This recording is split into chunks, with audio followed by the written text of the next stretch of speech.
So week 2, look, it is what it is. Biggest storyline, Billy Napier in Florida. They kind of spit the bit a little bit. Arch looks good. Alabama looks good. Sets up the table for week 3. We can recap week 2 as much as we want, but I want to be the first to get into the next upcoming week in week 3 with a couple of these matchups, Paul, before we get you out of here. There's 3 of them that stand out: Georgia, Tennessee, Texas A&M, Notre Dame. You mentioned LSU, Florida. Let's go Georgia, Tennessee, because at least for now, Joey Aguilar, quarterback, Tennessee, appears to be a good fit with Josh Heupel. And Georgia, we'll learn a lot about Gunnar Stockton and this team because here we go, Paul. Week 3, we've got some conference play, and it's going to be fun to watch. Yeah, I think this is a tremendous moment for Tennessee. Where is this program? And it's I don't know if it's possible to get less out of the playoffs than Tennessee did last year. It didn't really carry over because of the Nico controversy. Aguilar looks good, but this is Tennessee's best shot at Georgia in a very long time, certainly since Josh Heupel has arrived. Georgia's still a mystery. Yeah.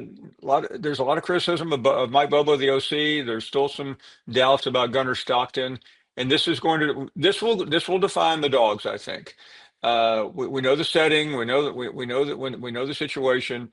If they don't look good and lose this game, the doubts are going to creep in. If they can be impressive, then Georgia may be back to its old tricks.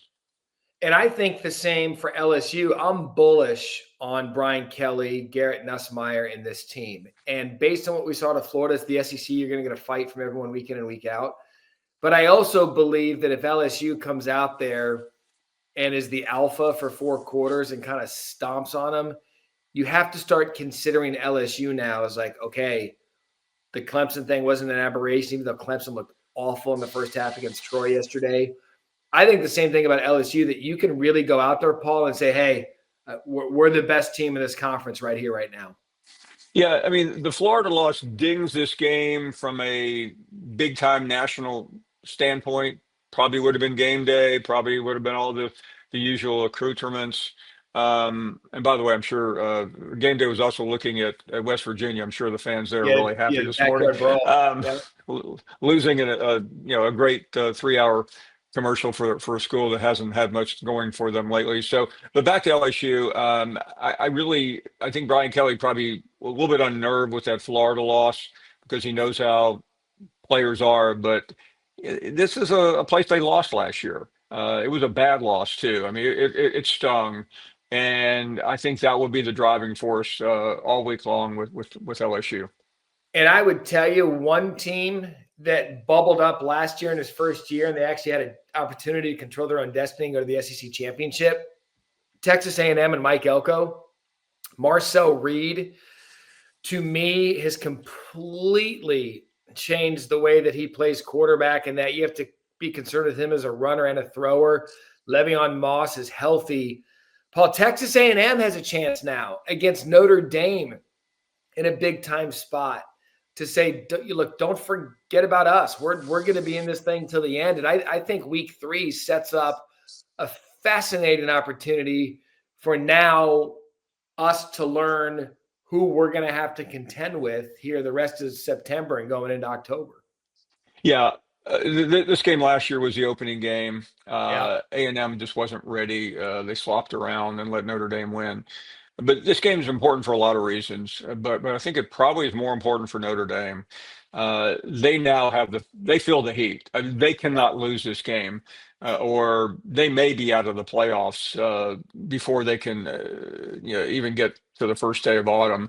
So I think the pressure's on. I think that favors Texas A&M a little bit. I'm not really sure yet. I mean, it's Sunday. It's a long way till Saturday afternoon in South Bend, but it is a sneaky great game. Yeah, it's a sneaky great week with some of the marquee matchups. Rejoice We all made it through kind of a muddy Saturday. There was some good. There was some talk about. There were some great games that didn't get national attention. NC State, Virginia went down to the end. That was phenomenal. Baylor, SMU, that was a phenomenal game. Shout out to Dave Aranda and the Bears. They've now won 14 straight against SMU. Mississippi State and Jeff Levy, Paul, at the end of that game, get a win over 12th ranked Arizona State. So just enough droppings out there to kind of wet our whistle until we get to another big week. Yeah, no, I mean, I have friends at Mississippi State that were concerned they'd start the season 0-2 with Southern Miss and Arizona State, and look at them at 2-0, and it's really nice to see because Jeff Levy was one of the great coordinators in the country and has struggled as a head coach, but that was a turning point. And herein lies the beauty of the 12-team playoff. If you're an SMU fan of the ACC, you're still alive because it was a non-conference game. If you're Arizona State, you're still alive because it was a non-conference game. So here we are, week 3 on the way after an up and down week 2. As always, we'll be here with you every Sunday morning to break it down on a marquee week coming up. Paul Finebaum and Matt Barrie here on the Matt Barrie Show, presented by Allstate. You want this, you got that. No way, watch them walk right past you. Run fast while you have the chance. Don't speak